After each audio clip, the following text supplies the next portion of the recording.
Cool. Thank you. Hi guys, welcome back to my channel. My name is Aireonna. Today I'm here with Steph Sanchez on a Victory Monday.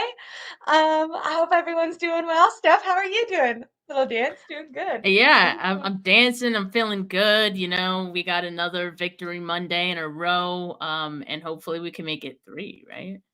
Yeah, exactly. I feel like the 49ers, in that first game coming out of the bye, they said that they wanted to start going on a stretch and they're keeping their commitment. They seem so determined and full of energy and focus. I loved Yeah. I loved Fred Warner. I know it was his birthday yesterday, but I felt like the momentum that he was distributing, like just the excitement in his voice, the way that he was tackling, I felt like you could tell he wanted that birthday victory. Um, how are you feeling watching the game? Did you think it was a little bit closer than it should have been? Did you think it was exactly how you thought it was gonna go? Did it feel farther apart? How did it feel to you when you were watching the game? I think the first half was kind of disappointing in a sense, just based on how I expected the game to go. I thought the first drive for both the offense, or sorry, for I thought the first drive for the defense. So when the Bucks got the ball, their first drive, I thought the defense looked good. They looked prepared for what the Bucks were going to be trying to do that day, and from there the offense scored, but then it did feel like the Bucks kind of hung around a little bit, and I think I attribute it to the 49ers being a little bit sloppy in a couple of areas. And I pointed it out at halftime, right? Like penalties, they had 5 penalties at that point to the Bucks 2. They were 3 of 6 on third downs. They were 1 of 3 in the red zone. They had taken 3 sacks. So, just all of those things combined, I think, is what kept the game a little bit close. But I liked the way the 49ers responded coming out of halftime because I felt like from that point on, it was kind of a different game. Yeah, I thought it was important that they got that. I know it was just a field goal, but that field goal right before the half, Kyle Shanahan has kind of talked Yeah. about how he feels like it's important to get some sort of points there, and that he Yeah. kind of feels like it's an unfair advantage, especially if you get the ball coming into the second half, which they didn't do, but they did score right coming out of the second half, which kind of is like it's a momentum starter for the 49ers and it's a momentum killer for their opponent because you kind Yeah. of everyone knows, okay, we just made our adjustments. How are we gonna set the standard for the rest of the game? And that third quarter was by far their most dominant performance in my opinion. So far, I felt like that was the quarter where they played on all sides of the ball up to their standard Yeah. 110%, and you felt like they were playing like championship football in that quarter. Obviously, Yeah. they had some struggles, but they made the most important. I felt like on defense, like I would watch it, and for a little while, I'm like, why are they letting them hang around? But it felt like in the most critical moments, that's when they did make this up. So they weren't really giving up Exactly. like points. They were just like, I was like, they keep almost getting there. Like I felt like Baker had a lot of yards. I didn't look at the Buccaneers stats, but when I was just watching the game, I'm like, why are they kind of hanging around? Or that the one that I felt like was disappointing was when the sequence where the 49ers scored within like 90 seconds, but then the Buccaneers came right back and scored like a minute later, and you're like, why did that just? Because you kind of like, I felt like the whole game was like the Niners like pulling away, where you're like, okay, they're gonna score above 30. This is like Yeah. gonna be a domination, but the Buccaneers like kept like not being in arm's reach, but like made you worry that they were about to be in arm's reach. Yeah, they You they know? were trying. They were definitely trying. They Yeah. were giving their best effort. I feel like Baker Mayfield gets a bad rap because of the quarterback that he looked like in Cleveland, right? I mean, he didn't look so great there, and people use his time there to kind of judge the type of quarterback that he is even today. But ever since he left Cleveland, like he's a pretty solid quarterback. And so I do have to give some credit to him, and I think he was part of the reason why you kind of felt like the Bucks were hanging in there for a bit too.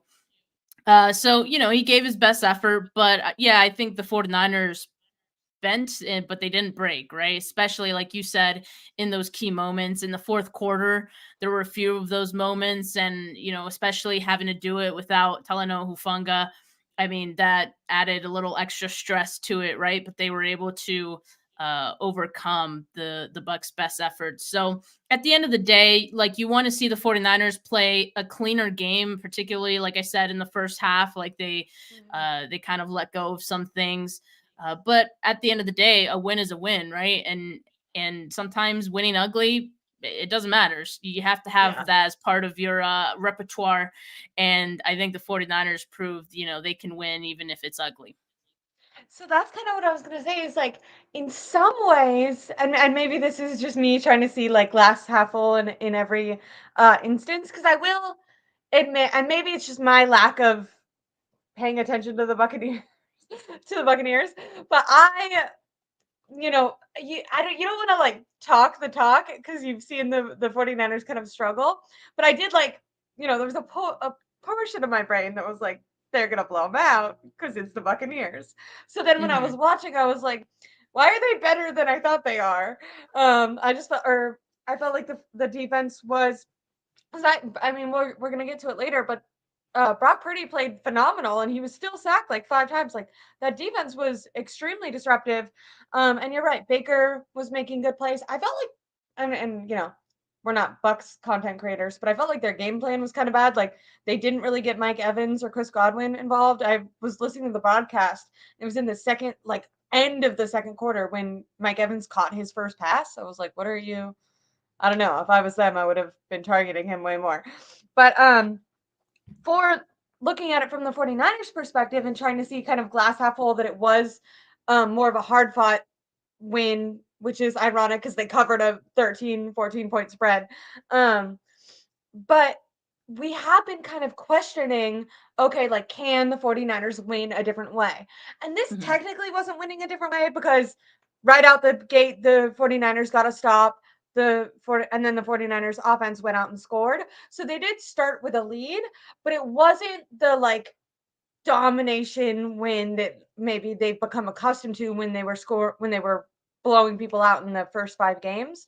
This felt like, to me, it felt like, okay, Brock Purdy is being, not only is he facing physical pressure against, from the defense, but he has some mental pressure going on. Like, the Buccaneers are keeping it close. He knows, like, one turnover, they score one touchdown, like, it's a game. And I was impressed to see how not only Brock Purdy but the whole entire team, I felt like, responded to that pressure and maybe like didn't let themselves get down or get overwhelmed by that, because we've seen in the past, when they score and then immediately the Bucks score, or not the Bucks but a different team scores, you kind of seen that rattle them. And so I was excited watching this game. It felt like those things weren't spooking them. It felt like they were confident within themselves and that they were kind of cool under pressure, but that they had their goal and they knew they kind of wanted to keep their foot on the gas. And that's kind of like the only time it seemed like maybe they started slowing down a little bit toward, like, when I'm talking about the fourth quarter, that seemed more intentional by them. I think maybe Kyle Shanahan was like, "Hey, we got a Thursday night game. We're going to start like running the ball and just winding down the clock now." It didn't feel like something where they like gave up. Like, I think they potentially could have scored another touchdown if they were like really determined to. But I think they were more like, okay, let's not try to turn the ball over. Let's just run it out and kind of try to save our guys for Thursday.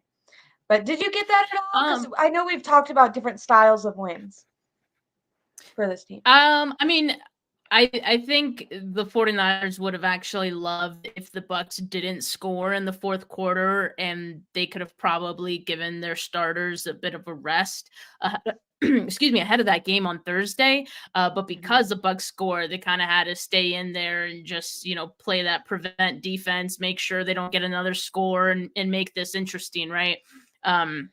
So that was a little unfortunate there at the end, but I like your positivity. You're thinking like, if they can keep the Bucks from making it too close, and if they can, you know what, it felt like the 49ers had control of the game even when the score was close.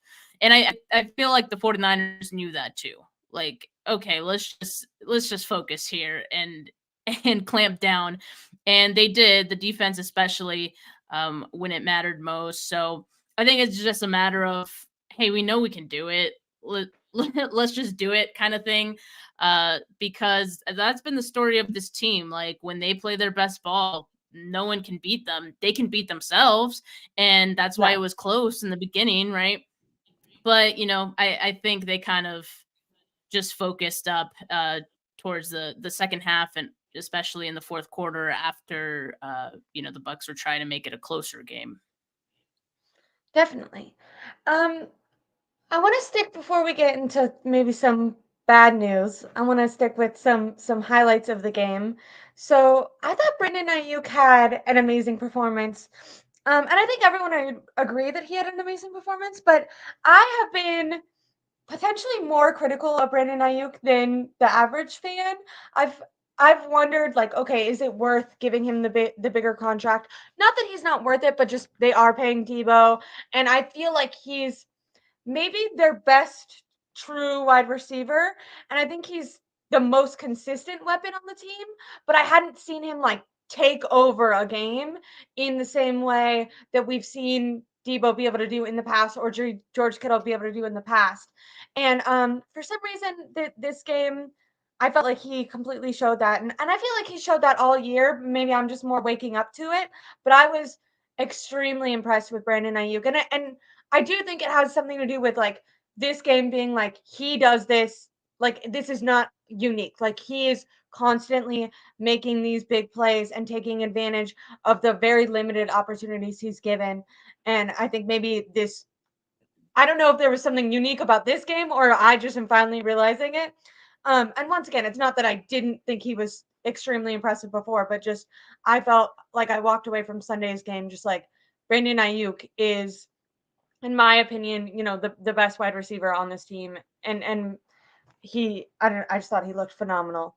I was really, really happy Yeah. that Kyle Shanahan gave him some more targets. He also gave the ball to Kittle more too, but I thought that the game plan of kind of passing it and spreading it out to both of those guys was paid off big time. It hopefully they stick with it. How did you feel about Brandon Ayuk on Sunday?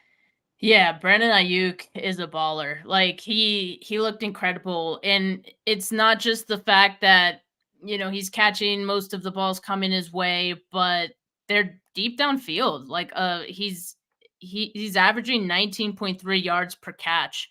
That's big. And I don't think the 49ers, it's been a while since it's felt like the 49ers have had like a dependable downfield option, and Ayuk is really shaping out to be that guy. Nearly 90% of his catches are going for a first down. Shout out Vish for pointing that out earlier today. And so he's helping the team like move the chains, I think, in a major way. And I think it's helping unlock this offense and finding new wrinkles. Same with Brock Purdy, right? Like Brock Purdy, he's shaping out to this guy who's willing to throw downfield. We've seen it here and there, but now I feel like he's gotten way more comfortable with Yeah. it. And Kyle has gotten way more comfortable, maybe even calling some of those plays too. And Ayuk is one of the bigger beneficiaries of that, right? So yeah, 156 yards. I think definitely the highest of this year. And I think Kyle said that that's probably his best game statistically too. I'm trying to see if he had any higher yardage than that in his career. But I think that would take the cake. 156 yards. That's a pretty big stat line for him. And again, like Ayuk, it just seems like he's getting better, with this team. And so I don't know what the contract negotiations are going to look like after this Did season, you but I will echo some sentiments of some of my friends on Twitter that let's just enjoy the ride and enjoy what Ayuk is doing for us in 2023. I like that. I like that. I was gonna ask, did you see oh, I forget. Oh, it was George Odom first who Oh after yeah, he called Brendan Ayuk a $20 million player, and then as he was walking yeah. off, Trent Williams was coming in and said $25 million player. It's like, I was shh, like, keep it down, guys. I Come like on. it. I like it. Let I like that like everyone in the locker room knows. I think stuff like that yeah. is kind of nice. Like I saw after the game too, Kyle Shanahan had Brandon Ayuk be the one that broke up the huddle at the end and kind of told everyone to go have a good day off. And when I don't know if I read too much into these, probably, but I saw the way that that Kyle looked at Brandon Ayuk, and he looked like he was so proud of him. And I just like I I'm love their sure. story Yeah. of doghouse to like this guy that he can rely on that's come Doghouse so to far. top dog. Yeah. um, Yeah. I thought this would be interesting. If you had to rank the 49ers offensive weapons, how would it go for the top guys? Do you have a good is that fair for me to ask you? Um, I would do McCaffrey first, right? Yeah. Like that's an easy one. But from there, like it's interesting because like I feel like each of them have very different roles, kind of. Yeah. And it And depends on the so game which one they take over. yeah, Like I feel like right now we're like Ayuk's doing great, but like there's yeah. been so many games where we're like not even like Debo's the best guy on the team, but we're like Debo's the best guy in the league. Well, So, if you ask me just receivers, right? So I'm gonna go Ayuk, Debo. mhm. And I see a lot of people in the comments, shout out them who are putting some of their responses of what the order they'd put it. So CMC is first, and that's the Yeah, yeah. consensus. And then Ayuk, and then Kittle me this, someone whose username is called Kittle me this, it then has Kittle over Debo. Yeah, I mean, I think Super. I'd go with that too. But what's tough for me is that Debo, he's it's not even about like the I don't know, he's a tough one cuz like I've mentioned it so many times. He has a skill set and just an energy that he brings that can We talked completely about his flip the emotion. momentum. Yeah, Yeah. it's so like mostly it's emotion, it's effort for Debo.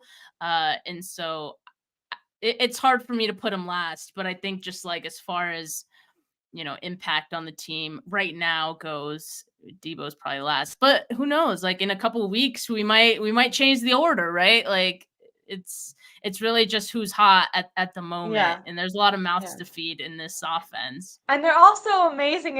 It almost you almost wonder is it also just like who's getting the most opportunities in whatever game? Because like Exactly. I'll bring it up now, but I've been saying that George Kittle should get more targets, and he finally gets more Yeah. targets, and it always pays off. I love the chemistry between George Kittle and Brock Purdy right now. I feel like it is so special, obviously with Ayuk too. But I just feel like when this offense is flowing, it is flowing. Like it looks so dominant.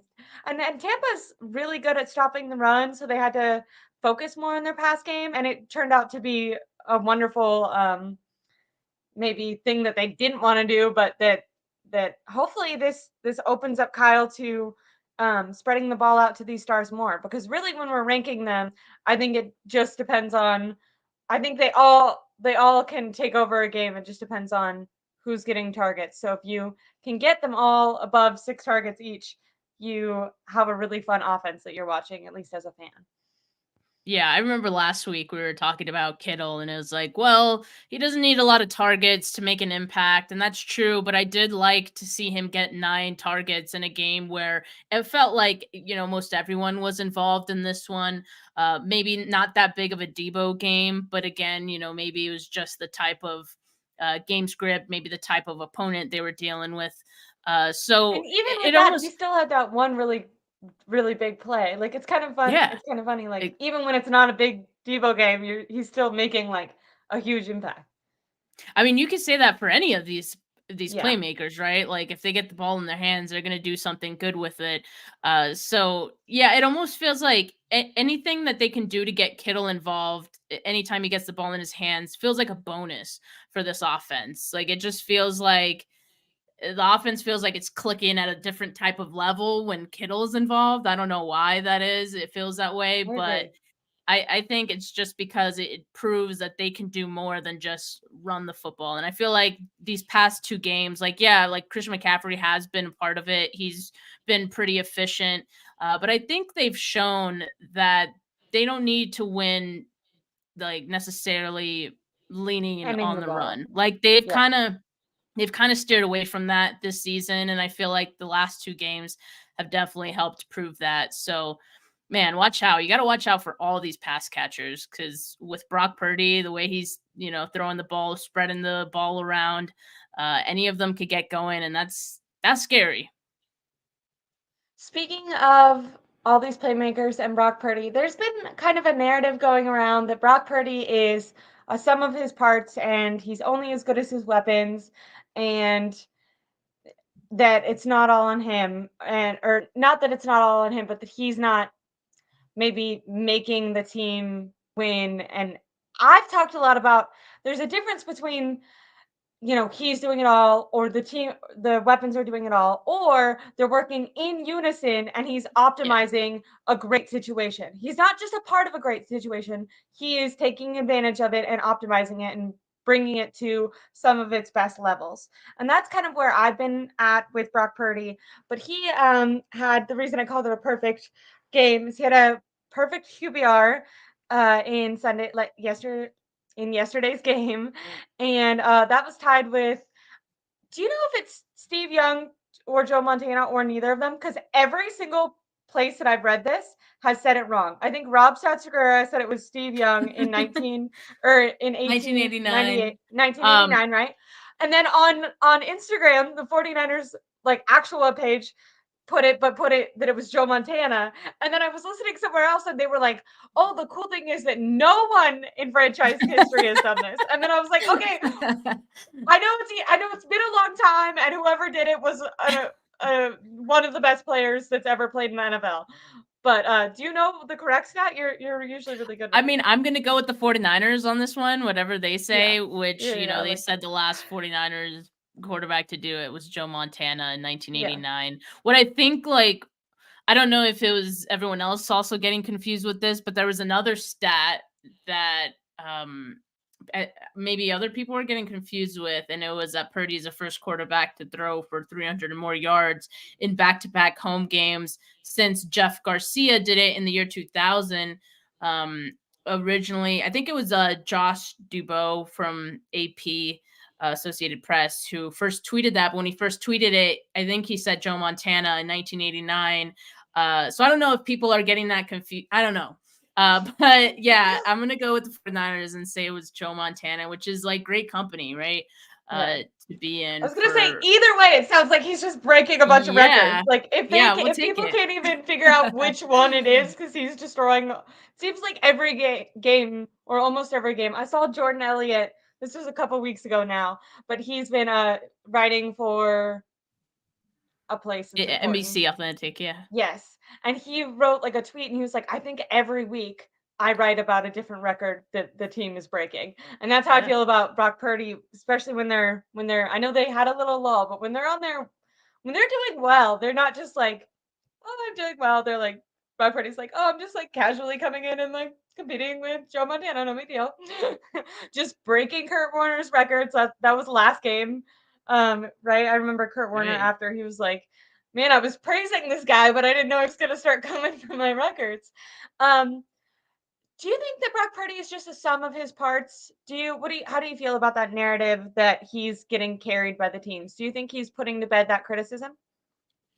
I think what you said kind of encapsulated it perfectly, that it's kind of both, right? Like, I think it's a group effort, it's complementary, as someone else said in the comments.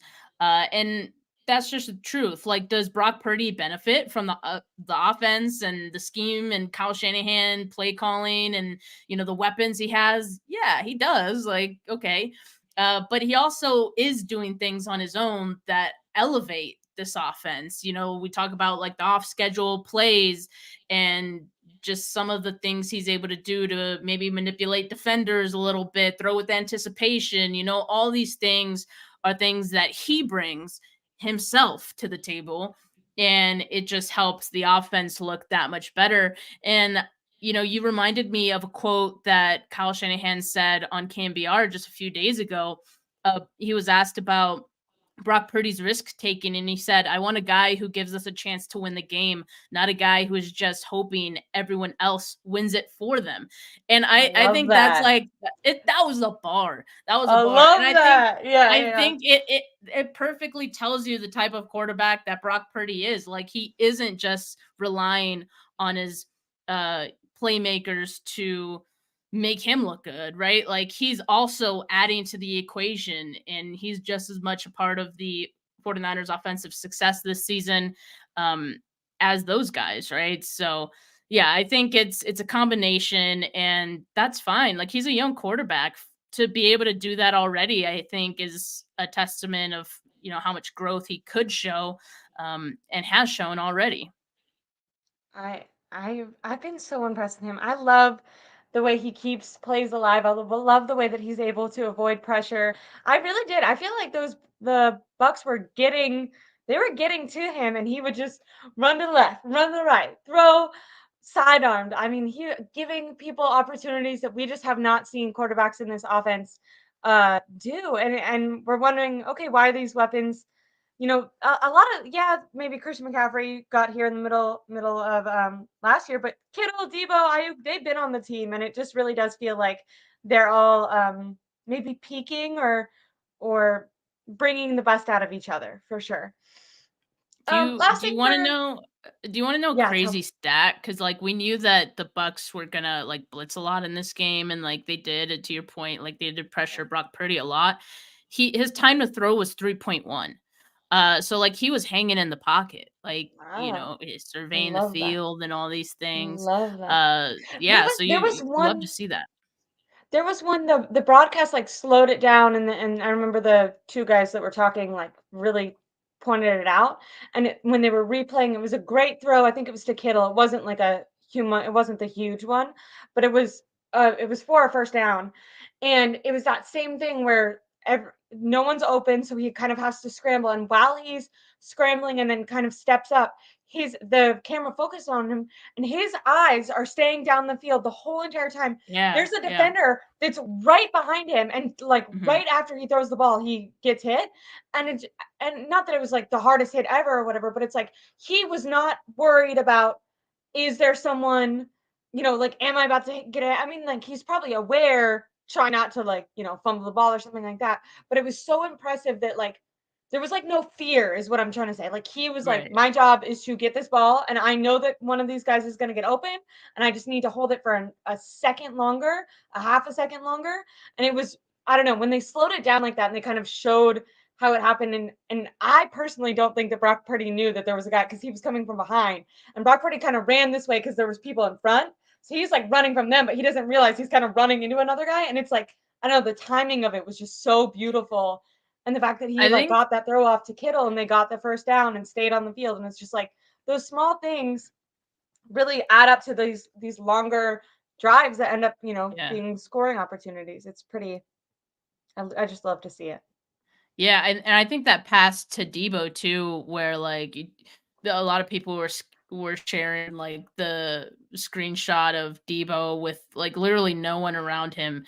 It was just Debo surrounded by grass, no defenders. That was an off schedule throw as well. That like Brock Purdy kept his eyes upfield and able to find Debo wide the hell open. So again, just another example of something that Brock Purdy is doing that helps elevate the offense.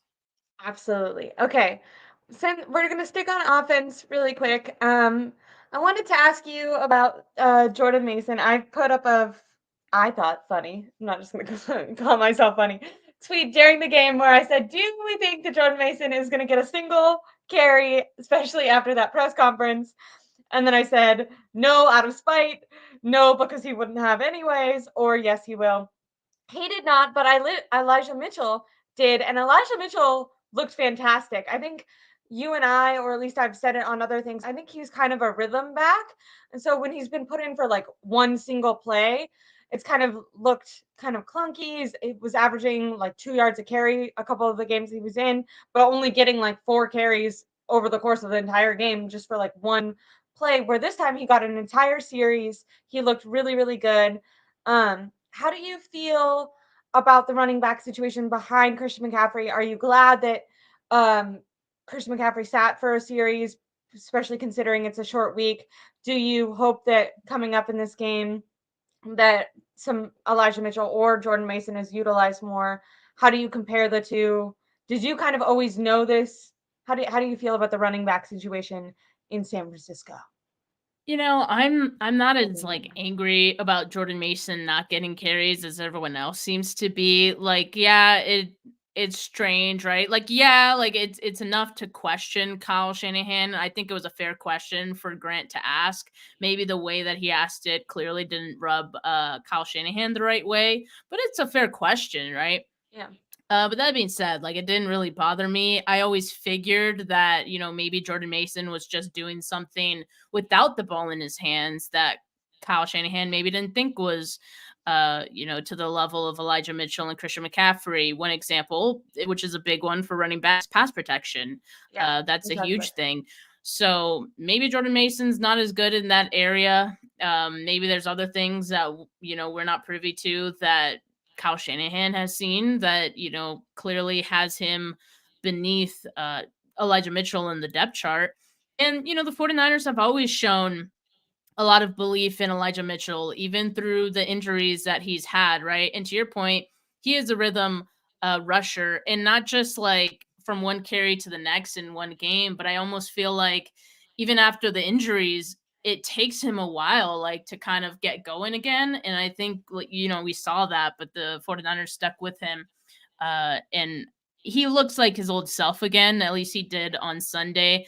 He only had 4 carries, right? But I think all of those came in one Yeah, back to back. in one series. Yeah. And so he had 24 yards. That was an average of 6 yards per carry. So pretty Really efficient day good. for him, right? So Yeah. yeah, I mean, I don't have any complaints, especially if Elijah Mitchell is going to play like that, right? Especially if he is going to be the better in pass protection. Whatever Kyle thinks is best for the team, I'm gonna go with Kyle. The thing is, like, sometimes he puts guys in like the doghouse or whatever, or what we call the doghouse, if they're doing I some of wonder if these like things he wrong. reversed with that. He's like, actually, you should go to my doghouse, just in the community. I think he I know that hates he I doesn't. think he hates I that know. it's been like coined that at this point. Yeah. But I mean, it's a real thing and it's tough to get out of, right? You got to be on your P's and Q's and, pretty much be perfect for him to be like, okay, I trust you again. But, at the same time, it's just the nature of having one Christian McCaffrey as your top running back and then Yeah. someone who has been here and knows all the plays and knows all the, protection assignments, all of that in Elijah Mitchell. So he's the third best running back on the team for that reason. I completely agree. I found the thing kind of funny, but I thought that Elijah Mitchell did really good, and I was proud of him because I will say I think I've been maybe on the Jordan Mason campaign, but it was just because I didn't feel like Elijah Mitchell in his limited opportunities was getting the production that I had hoped he would get. And it wasn't that I thought it was impossible for him to get it, but I just was like, oh, if he's not going to be getting like a full slate to be able to kind of get in that rhythm that we know he needs, then maybe going to someone like Mason, who has shown that he can kind of get a bunch of carries in more limited opportunities, would be good. But I'm really proud that Mitchell kind of came out, and I'm sure he's heard that noise too. And he's probably like, hey, like, this is my Right. job. I've earned this. I've been great for this team. Right. So I was really happy for all of them, and I'm going to be really happy for Mason when he does get his opportunities. I think the 49ers are an excellent situation where we're saying, hey, they have one, superstar and then two really great backups right behind him. Yeah. And now we're arguing, do we want the guy who can average a consistent, 5 something yards over the course of a season, or the one that just averaged 6? And fans are, butting heads about that. It's There's been silly. bigger problems for football teams. Right. Um, Exactly. I'm interested in going against Seattle if they will try to kind of start working in the number 2 quarterbacks or quarterbacks. Sam Darnold just goes out there and just dies God, I as hope a, not. yeah. Um, but I'm interested because it's a short week if they'll try to give Christian McCaffrey some rest, or if they were only doing that in this game to kind of prepare him for Thursday's game, because then it's kind of a longer week before the next Sunday. Because obviously you do need him in this upcoming stretch that's coming up. But before we talk about the upcoming stretch, I do want to talk about defense really quick. And unfortunately, yesterday after the game, Kyle said that they thought that it could be an ACL. I feel for Hufanga, I feel like normally when they say that, especially with the speed that he was ruled out of the game, I was kind of Mhm. fearful of the worst. And then unfortunately, it was confirmed today that it was an ACL. I feel horrible for Hufanga. I think he was going to be up for like a contract extension next year, and now he's going to be kind of recovering from that ACL. He's been just honestly just seems like a really stand up great guy, and then has also been such a playmaker, always seems to have such a knack for the ball, right now the 49ers are, I think, leading the league in interceptions, and he's a huge part of that. He always has his eye on the ball, very Mhm. physical, um, pretty good tackler, all the things. So definitely my prayers are out for Hafunga, and I think he'll be back and better than ever next year. But definitely, it's sad to see stuff like that, and it's especially sad. Like football is so interesting, and sports in general are so interesting because when I saw the play, I kind of laughed. Like you don't know, like I felt like they did. I don't know, maybe it's just where I was watching it or the broadcast I was watching, but I felt like they did a bad job explaining what happened. Like I saw it and it looked like Yeah. he like slipped and it didn't like he wasn't like laying on the field or they didn't show him laying on the field on my screen. So I kind of was like, oh, that's he got juked out. Like I kind of was like, oh, that's funny. Like, it sucks for him. That's probably embarrassing. That sucks. And then they didn't show anything else about him being on the field or him getting carted off. And I'm watching the game and then I see on Twitter like, oh, Hafunga's out with an injury. Hafunga's out or Hafunga's being taken on a cart with an injury, blah, blah, blah. And then I felt like as soon as I read that, it was like 2 minutes later that they were like, he's ruled out for the whole game. And that's when I was like, oh shoot, that's and then you think about it being non-contact. So first of all, Yeah. any thoughts on Hufanga, and then we'll talk about Jair Brown, who came in as a replacement for Hufanga. Yeah, I mean, obviously, like that's a tough blow, not just for Hufunga, but for the team, for the defense. He was well on pace, I think, to have his best season statistically for the 49ers. And now, the 49ers are heading into the brunt of their schedule here coming up, and it's going to be tough without someone like Hufunga. And those are pretty big shoes to fill. And I think one of the reasons why is because Hufanga had such a specific role in this defense that I don't think anyone else can really like replicate. And I don't think the 49ers are going to force anyone to fit into that role just because it was very much tailored to Hufanga's skill set, right? Like he was very much always around in and around the box, and that's where he operated best. Always around the ball, that's how he ended up with so many interceptions. And so that's what I think this defense is going to miss, but it's always like next man up in the NFL. It's really unfortunate. Um, but the season goes on, right? And so next man up is going to be Jair Brown. And I have to feel like there's a lot of reason to be optimistic about Brown.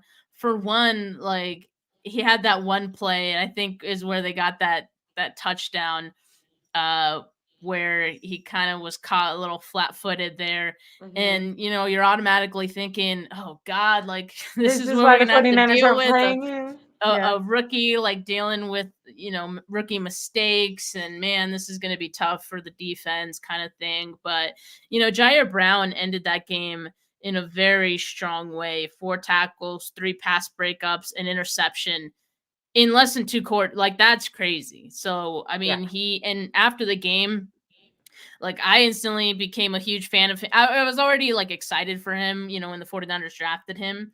But just hearing what he had to say about like he'd been preparing for a moment like this all season pretty much. And it's not the situation in which you'd like to have your opportunity, right? Like someone going down with injury. But again, it's the nature of the NFL. And as someone who's second string and waiting in the wings, like you kind of just have to be ready for your moment, however that comes about. So it feels like Brown is ready, to take on that role. And he has the benefit of this defense and a ton of veterans around him to help support him. He's going to be playing next to Tashawn Gibson. There might not be anyone else as far as like veteran presence for him to learn from than a guy like Gibson, right? So, um, very similar to how Hufunga came into the league and he, kind of carved out a role for himself in his rookie season. Now Brown has that opportunity. So uh, he has a knack for the ball too, right? Like I think in college, the last 2 years at Penn State, he had the most interceptions of any player. So I think the 49ers are gonna maybe get a boost in coverage. Again, they might miss having another guy in the box like Hufunga was, but I think Brown could bring a different element to this defense as well. I definitely agree, and I think it's kind of cool. Like the guys that they had as their starters and their backups are all guys that have knacks for the football and for catching the football. So I don't think that they're going to be missing anything with that. But yeah, I just taking it through like my experience of the Brown coming in situation.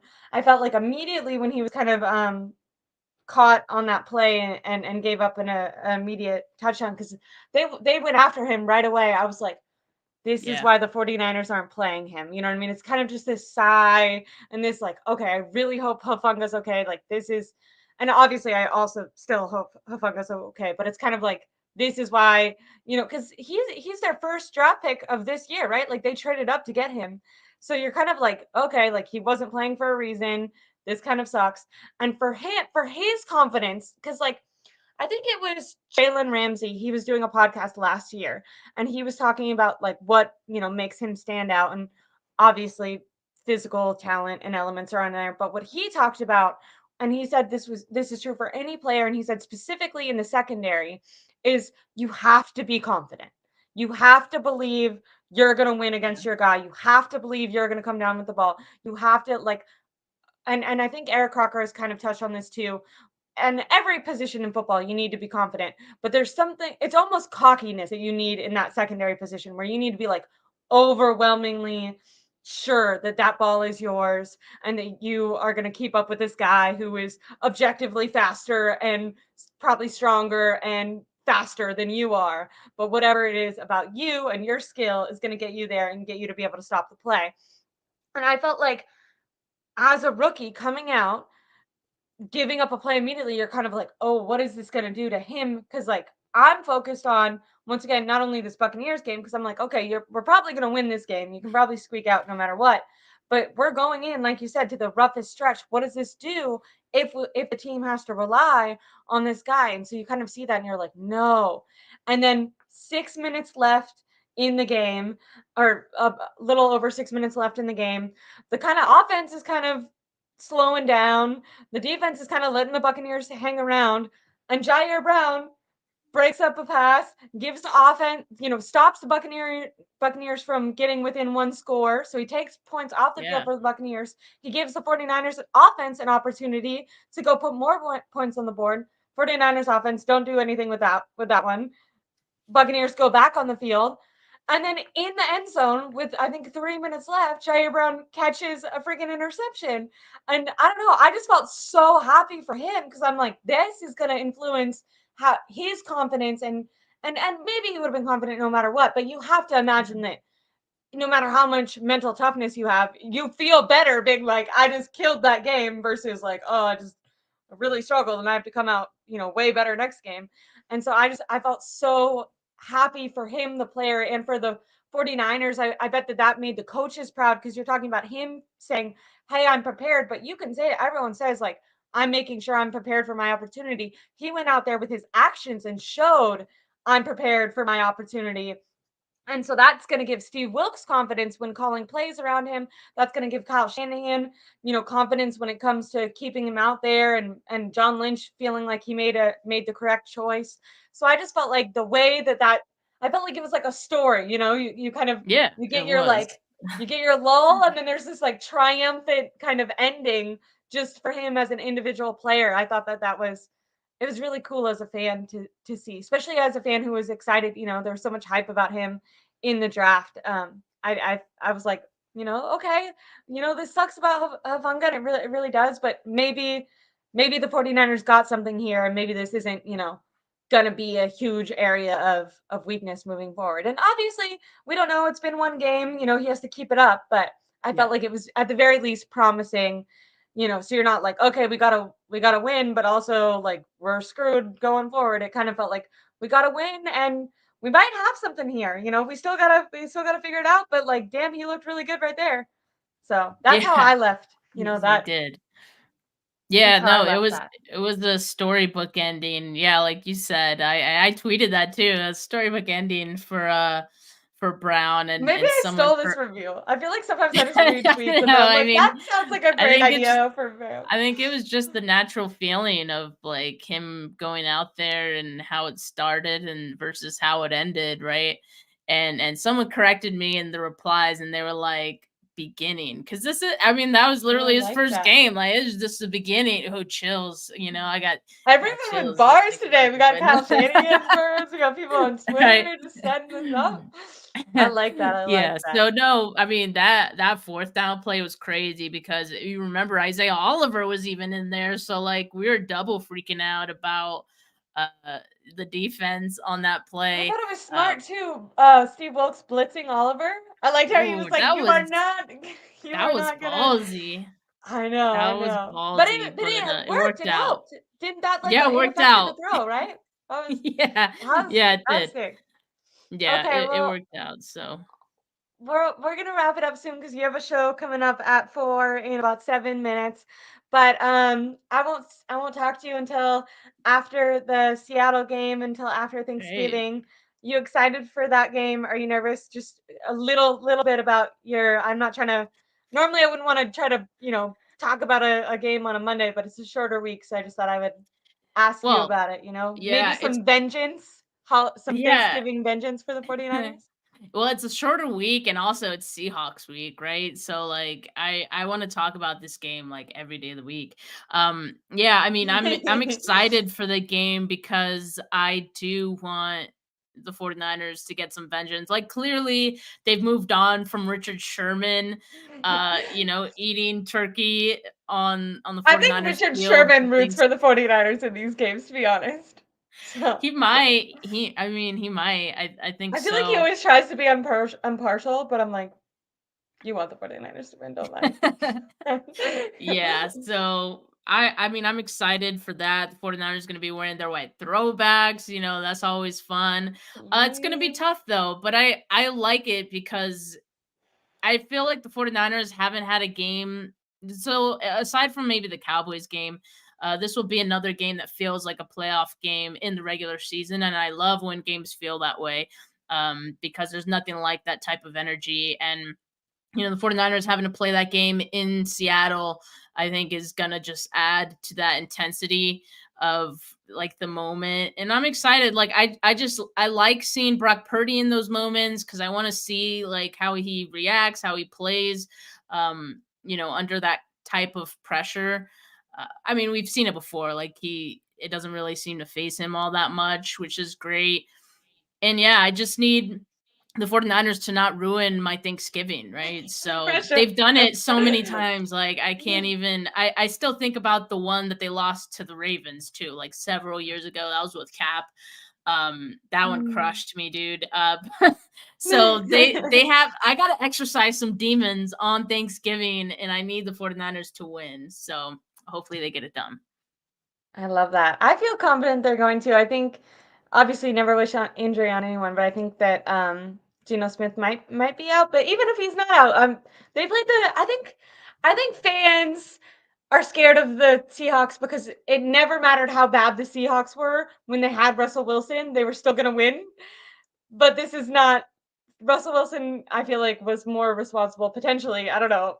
Let's not let's talk about this later. I don't know. I'm not trying to I watched a show with freaking Rob. He's got me all nervous about jinx and stuff. But Oh my I'm god. really excited. I always get I get up for Seahawks games. I don't know if I'm just a little bit younger or in high school I had this boyfriend, maybe? I don't know. I thought he was my boyfriend, but I don't think he wanted to be my boyfriend. But he was a Seahawks fan, and I was a Oh 49ers no. fan. And this was when Richard Sherman was, this was like Legion of Boom. Like, it was, so and I don't know why. I think it's just my age. But my dad was always like, Cowboys, 49ers is the rivalry. And when I was in high school, I was Yeah. like, Dad, it is Seahawks 49ers. This is the rival. So like that's how passionately I feel about this. Like that's my pivotal, years of the 49ers. Maybe not pivotal, but like my most engaged, really getting into football. All my friends Yeah. also talking about it. Because when I was a kid, I obviously watched, but I watched with my dad and with kind of older people. But when I actually started watching with my friends was kind of when that rivalry was like most intense. So I feel like I just love Seahawks week. But I'm rambling and you got to go. Everyone, please like and subscribe to my YouTube channel. We're going to be talking about all the games coming up. The next 3 games are going to be a really interesting stretch and probably say a lot about the 49ers' chances to get to the Super Bowl and potentially win it. So, everyone, like and subscribe to my channel. Like and subscribe to Steph's channel. She's going to be back next Monday. She has a show coming up in just a couple minutes that I keep keeping her from. Everyone have a really great rest of your Monday. I hope you guys had a great time. Thanks. Thank you. Bye.